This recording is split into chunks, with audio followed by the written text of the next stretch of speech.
Астана Халықаралық Қаржы Орталығы Инвесторларға Арналған Терезе. Осы тақырыпта біз бүгінгі ток-шоуымызды бастаймыз. Бұл қаржы ток-шоу, армысыздар.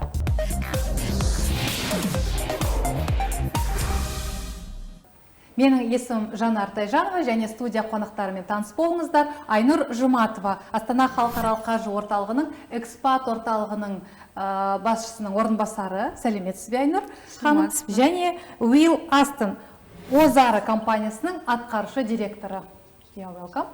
Біздің тақырып, тағы да естеріңізге сала өтейін, ол Астана Халықаралық Қаржы Орталығы Инвесторларға Арналған Терезе, бірыңғай терезе демек.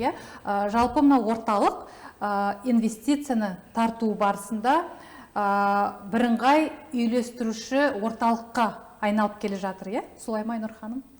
Қазіргі кезде Астана Халықаралық Қаржы Орталығы инвестицияларды тарту бағытында көшбасшы ретінде өз қызметін сәтті жүргізуде. Оның ішінде айта кетерлік болсақ, біздің бағытымыз бұл Астана Халықаралық Қаржы Орталығының экспат орталығы. Экспат орталығымыз теңдесі жоқ, ТМД аумағындағы ең бірінші және инвесторларға, шетелдік жұмыскерлерге мемлекеттік және өзге де қызметтерді тез арада алуға, ресімдеуге және де осы Қазақстан еліміздің әлеуметтік салаға тез бейімделуге жеңілдететін жағдайлар жасайтын бірыңғай орталық болып табылады. Уилл мырза, жалпы осы Астана Халықаралық Қаржы Орталығы туралы сіз қайдан хабардар болдыңыз, қайдан естідіңіз және қашан? Well, I actually first came to Astana maybe 3.5 years ago. Мен Нұрсұлтан қаласына 3,5 жыл бұрын келген болатынмын. Осыдан бұрын Абу-Даби ғаламдық нарықта қызмет көрсеттім, және де сол жақтың тәжірибесін осы орталыққа әкелу мен үшін үлкен мәртебе деп санаймын. Атап айтқанда, Біріккен Араб Әмірліктеріндегі тәжірибесіне сүйену болды. Осылайша мен Астана Халықаралық Қаржы Орталығы үшін маңызды болуы мүмкін басқа қаржы орталықтарынан не ала алатынымызды көруге тырыстым. Себебі осы орталықтың дамуы өте маңызды. Осы компанияның қызметкерлері мені, яғни шетел азаматын жылы қарсы алғандары менің есімде, және де олардың істеп отырған жұмыстарына қосатын үлесім аз емес деп ойлаймын. Демек, біздің халықаралық орталық туралы бұрынғы істеген жеріңізден хабардар болдыңыз, Сіз Дубай қаржы орталығыменен қызмет істедіңіз бе?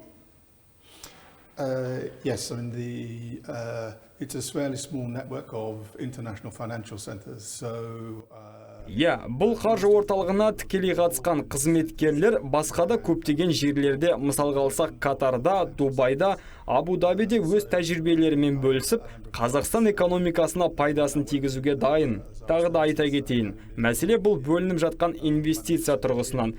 Қазақстанда орналасқан қаржы орталығында мүмкіндіктер басқа орталықтармен салыстырғанда жоғары. Қазіргі кездегі орталықтың алып жатқан жұмыс көлемі пайдасы жағынан ағылшын жалпы құқығына сәйкес жұмыс істеуде. Осында құрастырылып отырған жобалар мен бастамаларға қол жеткізуге, сондай-ақ сандық платформа сияқты исламдық технологияларды дамытуға және сынақтан өткізуге бірегей мүмкіндік береді. Нақтырақ айтсақ, ол қандай мүмкіншіліктер бар? Қандай осы Астана халықаралық орталықтың басқа халықаралық орталықтарға қарағанда қандай бір ерекшелігін байқадыңыз? Well, I think there are advantages because of, for example, the population within Kazakhstan is very young. It's also very, very well educated. Менің ойымша, осында орналасқан қаржы орталығының басқа орталықтардан ерекшеліктері, мүмкіндіктері көп. Біріншіден, бұл мемлекеттегі халықтың орташа жасы аз және сапалы білімімен қамтамасыз етілген. Екіншіден, Қазақстанның басқа мемлекеттермен салыстырғанда пайдалы қазбалар қоры жеткілікті дәрежеде деп ойлаймын. Және де ауыл шаруашылық орталықтарына қаржылай көмек беруде. Осы орталық тек қана банк, қаржы мәселелерімен ғана емес. Мысалға алсақ, кез келген мемлекеттік немесе жеке ұйым, олардың қаржылық белсенділігі біздің орталықпен тікелей байланыста болып, өздерінің капиталдарын өсіре алады. Себебі біздің компания халықаралық деңгейде қызмет көрсетуі инвесторлар үшін бірден бір критерийлердің бірі. Сот пен арбитраждың қазақстандық заң жүйесіне бөлек және тәуелсіз екенін білу өте маңызды. Қаржы орталығын басқаратын төрешілер әрине Англиядағы жалпыға ортақ құқықтық жетекші төрешілерінің бірі болып табылады. Сондықтан бұл өте тартымды жүйе. Айнұр ханым, енді естіп отырғанымыздай, шетелдік инвесторлардың біздің орталық туралы ойы, пікірі, ол жаңағы бүкіл басқа да халықаралық орталықтардан кем түспесе асып түседі, асып түспесе кем түспейді дегенде айтып тұр ғой, жалпы ағылшын құқығы, бірыңғай жаңағы ұқсас стандарттар дейді, тағы да қоссаңыз, толықтырсаңыз. Астана Халықаралық Қаржы Орталығы өзінің қатысушыларына құқық және де заң бағытындағы жеңілдіктерге қоса, салық бағытындағы сонымен қатар көші-қон, еңбек сияқты бағытта жеңілдіктер қарастырған. Және де Астана Халықаралық Қаржы Орталығы туралы конституциялық заңы қабылданған кезде барлық осы жеңілдіктер осы заңнамамен қарастырылған болатын. Және де айта кететін болсақ, көші-қон және визалық жеңілдіктер өте ыңғайлы болып табылады. Астана Халықаралық Қаржы Орталығының қатысушылары өзіне шетел қызметкерлерін арнайы рұқсат қағазынсыз жұмысқа тарта алады. Мысалға, салыстыратын болсақ, осы Қазақстан заңнамасымен егер де заңды тұлға өзіне шетел азаматын жұмысқа тартатын болса, онда ол біріншіден арнайы уәкілетті жергілікті органдардан арнайы рұқсат қағазын ресімдеу керек. Бұл өте ұзақ мерзімді алады, және де көптеген бюрократиялық мәселелер туындайды шетелдік инвесторларға, әсіресе тіл кедергісі және құжаттарды жинау дегендей. Біздің қатысушылар осы талаптан босатылған, және де шетелдік қызметкер өзіне 5 жылға дейінгі визаларын ресімдей алады. Бұл өте ұзақ мерзім болып саналады. Инвесторларға өз жұмысын бастап, оны қарқынды даму деңгейіне көтеру үшін жеткілікті мерзім болып саналады. Кейіннен 5 жыл өткеннен кейін тағы да 5 жылға дейін мерзімге ұзарту мүмкіндігі қарастырылған. Ұйым мырза, жаңағы Айнұр ханым айтып кеткендей, тіл жағынан немесе тіркелу кезінде бір қолайсыз жағдайлар болды ма? Қиыншылықтар туындады ма? Заңнама тұрғысынан. A lot of ways we were very fortunate because we were the first consulting company. Біздің компания 31-ші тіркелген консалтинг болды, және осы орталықтың қызметкерлерінен алған көмек бізге үлкен мәселелерді тез уақыт аралығында, қателеспесем, 2-3 аптаның ішінде бизнесімізді тіркеген болатынбыз. Осы және басқа мәселелерді шешілгеніне алғыс білдіреміз. Қазір осы орталық басқа да компанияларды тіркеп, өздерінің бизнестерін жалғастыруға көмектесуде. Білесіз бе, адамдар өздерінің стартаптарын осында құрып бастаудың алдында маңызды сұрақтарын қоя бастайды. Біз бизнесті бастасақ, осыдан қандай да бір пайда ала аламыз ба? Бизнес жүргізу қаншалықты қиын? Көптеген орталықтар осындай ұсыныстарды бере алады. Бірақ біздің қарайтын мәселеміз бұл бизнестің қаншалықты жеңіл жолмен жүргізу болып табылады. Біздің орталық бұл тек қана ғимарат емес. Орталықтың ішіндегі қызметкерлер, қатысушылар және шетелден келген төрешілер құрайды. Осы жерден нақтырақ сіз өзіңіздің компанияңыздың қызметімен таныстыра кетсеңіз, Озара компаниясы туралы. Yes, so our company was, as I said, the first consulting company set up in the center when it opened in January 2018. Біздің компания 2018 жылдың қаңтар айынан бастап өз қызметін жүргізіп отыр. Біз осы орталыққа тіркелген алғашқы және қосымша қызмет провайдері ретінде бекітілген компания екенімізді мақтан тұтамыз. Қаржы орталығы Орталық Азиядағы қаржы инвестиция мәселесі бойынша өз істерін жүргізетін алғашқы компания деп білеміз. Біз басқа қатысушыларға тіркеу тұрғысынан қаржылық істерін қадағалап, барынша көмегімізді білдіреміз. Адамдардың басқа жетекші қаржы орталықтарындағыдай бизнесті жүргізу өте маңызды.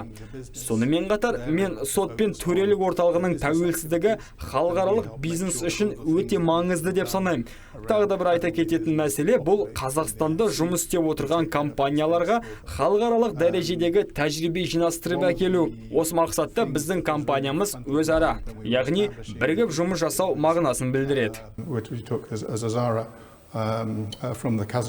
Meaning mutual and working together.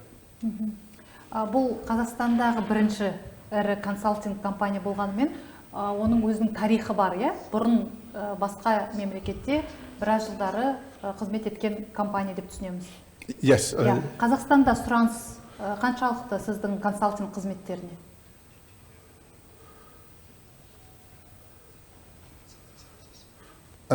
So, if I understand the question correctly,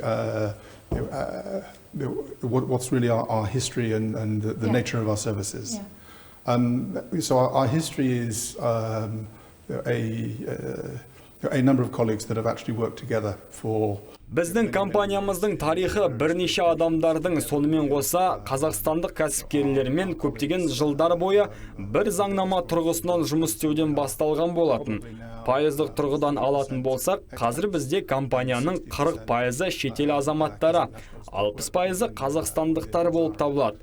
Бізде басқа да қаржы орталықтарының көптеген сарапшылар, мысалға олар банктерде, сақтандыру компанияларында жұмыс істеп, олар Қазақстанның жүйесімен танысып, жұмыстың қағидаларын біледі. Мен эксперт ретінде халықаралық кәсіпкерлерменен жергілікті кәсіпкерлердің бірігіп жұмыс жасауы ең маңызды шарттарының бірі деп ойлаймын.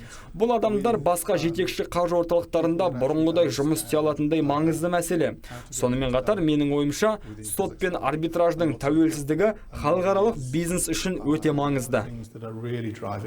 But you need to have that blend and working together of those people that really understand, how things work within Kazakhstan, and those who are able to bring experience that may be relevant here, may not be relevant here, so we end up with the right balance between that international and local Kazakh expertise.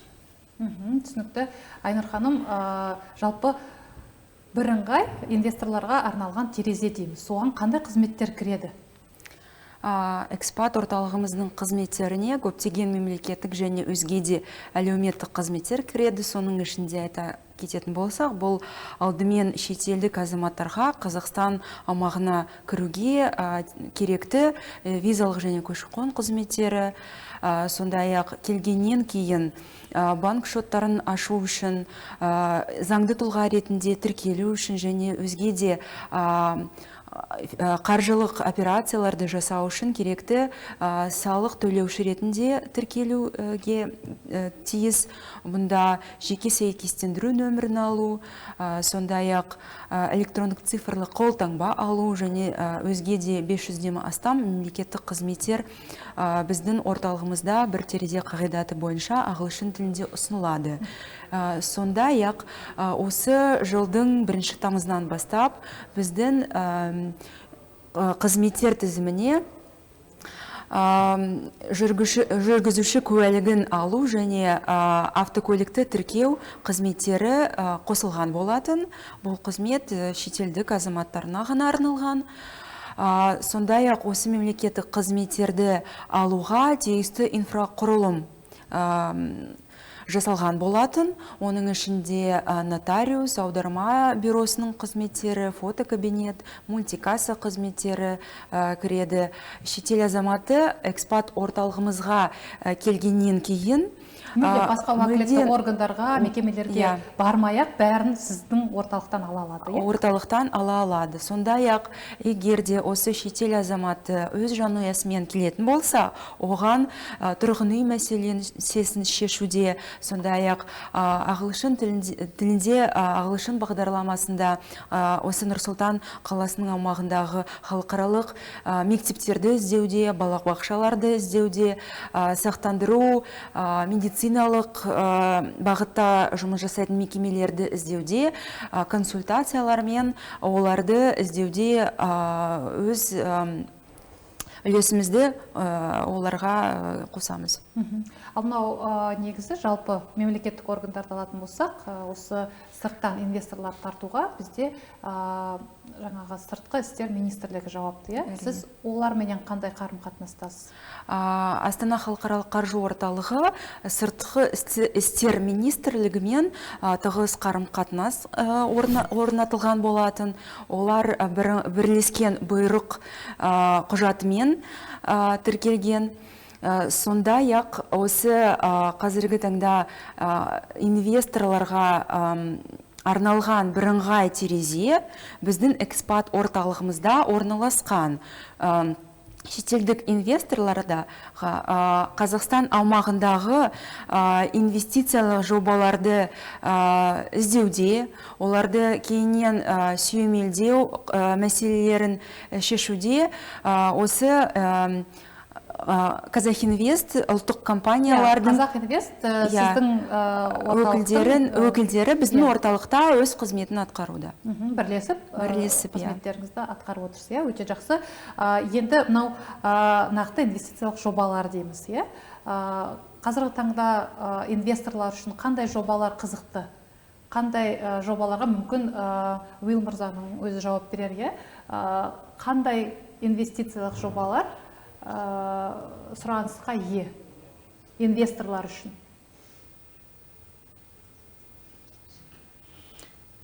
I think there are probably a number of very significant infrastructure investments within the region that Инвестициялық жобаларға келетін болсақ, әрине қазір инфрақұрылымдық инвестиция әлем бойынша үлкен орын алып отыр. Еуропалық елдерге қарасаңыз, олардың басты назары инфрақұрылымдыққа барынша үлкен инвестиция тарту. Қазақстанда инвестиция құюға көп салалар бар. Оның ішінде ауыл шаруашылығы, мұнай және газ саласына енгізетін инвестиция орталықтары көп.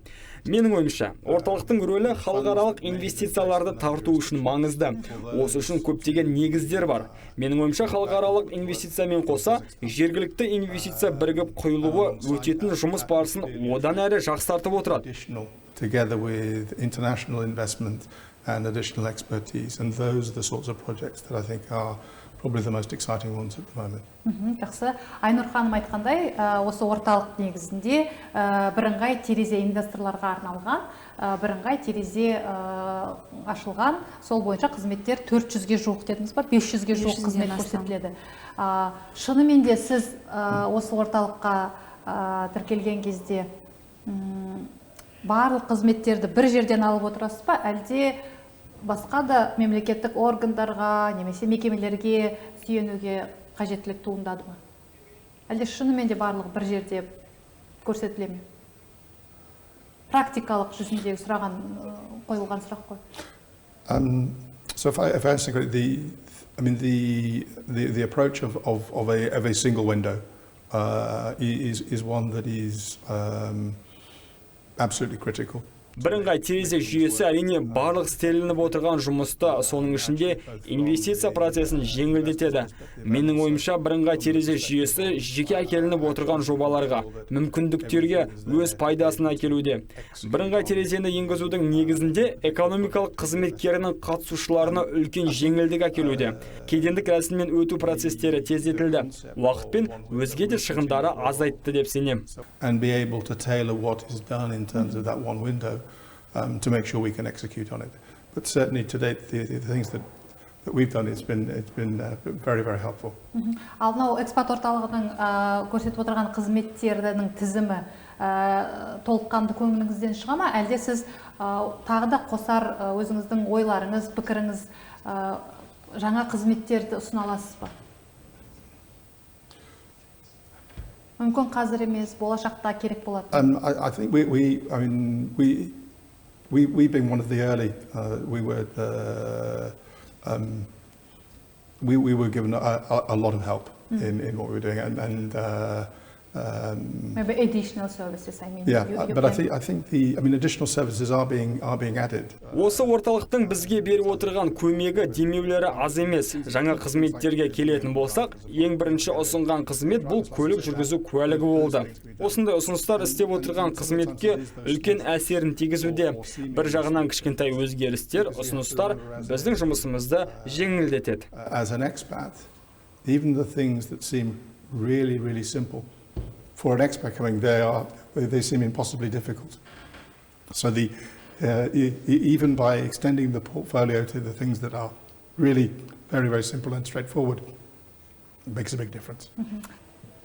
Айнұр ханым, бұл кісінің компаниясы жаңа консалтинг қызметтер көрсетеді екен, жалпы кез келген салада көрсете береміз деп айтты. Енді осы сізге келіп тіркелетін сіздердің орталықтардың қызметтерін алатын компаниялар көбінесе олар қандай салада қызмет етеді?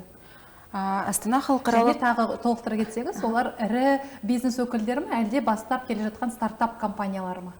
Астана Халықаралық Қаржы Орталығына тіркелу үшін және қатысушылар тізіміне кіру үшін осы кез келген компания, кез келген бағытта жұмыс жасайтын ірі компания болсын, жаңа стартап болсын, біздің қатысушылар тізіміне кіре алады.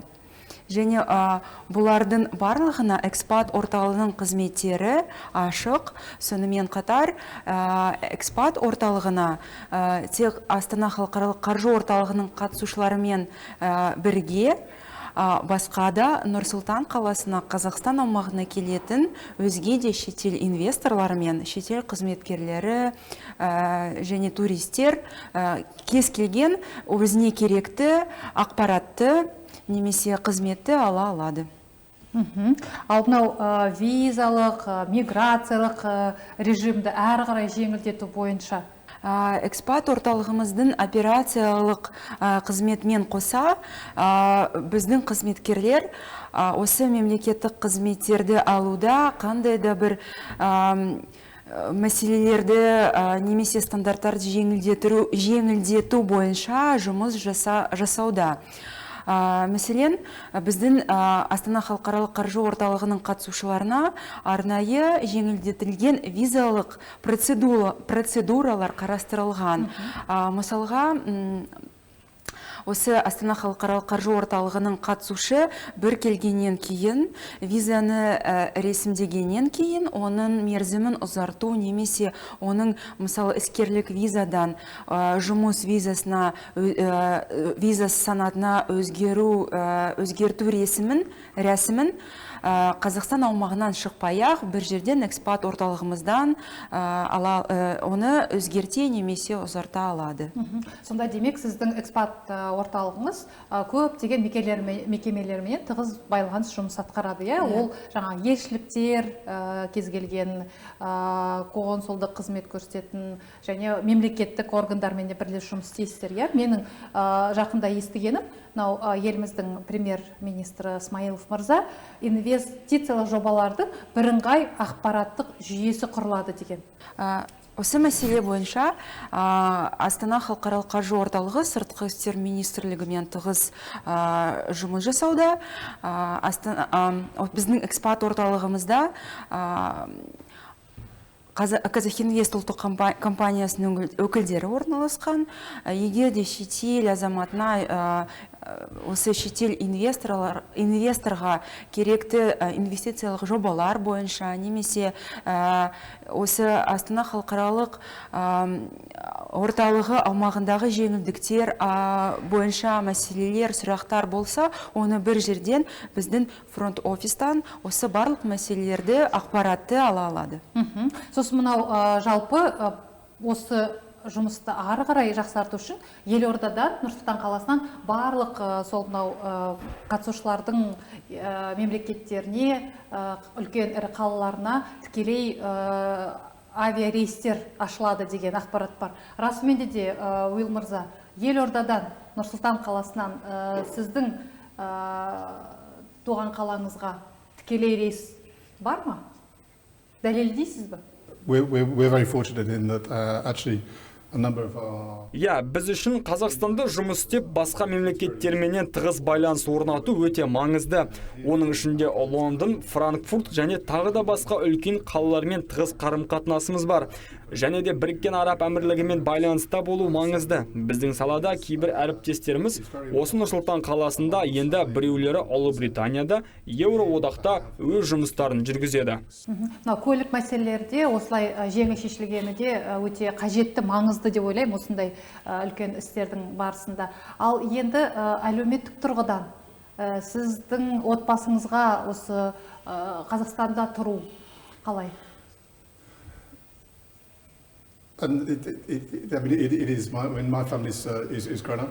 кіші ұлым қазір Америка құрама штатында жұмыс істейді. Үлкен ұлым Ұлыбританияда жеке бизнесін жүргізуде. Ал әйелім ақш пен Ұлыбритания арасында өз уақытын өткізіп отыр.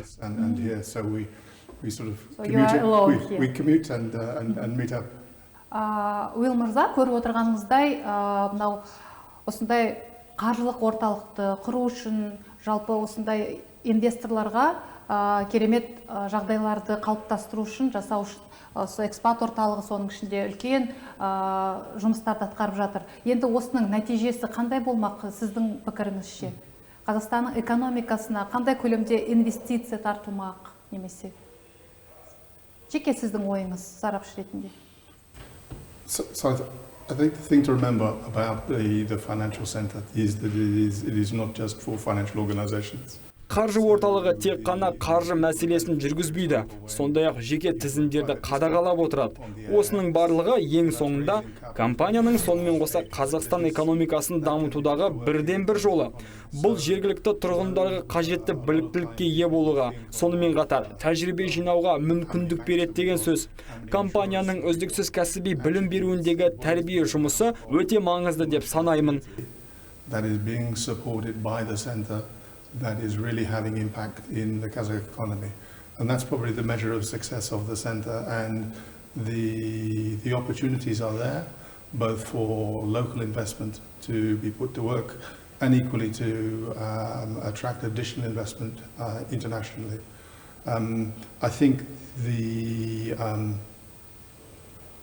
the sectors in particular where атап айтқанда біз Қазақстанның барлық кешенінің өсуін қолдауға тырысамыз. Өйткені біз Қазақстанда бірлескен қаржылық модель жасау үшін үлкен әлеует бар деп санаймыз. Көптеген адамдардың ойынша тек қана банктер, сақтандыру компаниялары бұл мәселені шешуге арналған жолдары деп санайды. Бірақ іс жүзінде осындай орталықтың көмегімен, сондай-ақ жергілікті және халықаралық инвесторлардың назарын аудару мақсатында біздің компаниямыздың алып жатқан орны ерекше деп ойлаймын. Around how things are done within the mining industry, I think probably the area that is most untapped within Kazakhstan is probably the agriculture sector. Because if you look at the domestic Kazakh market, the ability to be able to lend into the agriculture sector is if you can get more direct investment into agriculture, actually the multiplier effect on the economy for investment into agriculture is much greater than almost any other sector. So it's that the opportunities are there. It's a case of being able to join the investor and the opportunity and make sure that is set up commercially in a way that works for everybody. Көп рахмет пікіріңізбен бөліскеніңізге және уақытыңызды бөліп, осы біздің бағдарламаға қатысқаныңызға. Сіз сияқты инвесторлар көбірек біздің елімізге келе берсін. Жалпы мынау сіздің атқарып жатқан Айнұр ханым экспат орталығының үлкен жұмысы нәтижесінде мынау біздің еліміздің халқына сапалы өмір сүруге оң ықпалын тигізеді деген оймен біз бағдарламамызды аяқтаймыз. Келесі жүздескенше қош сау болыңыздар.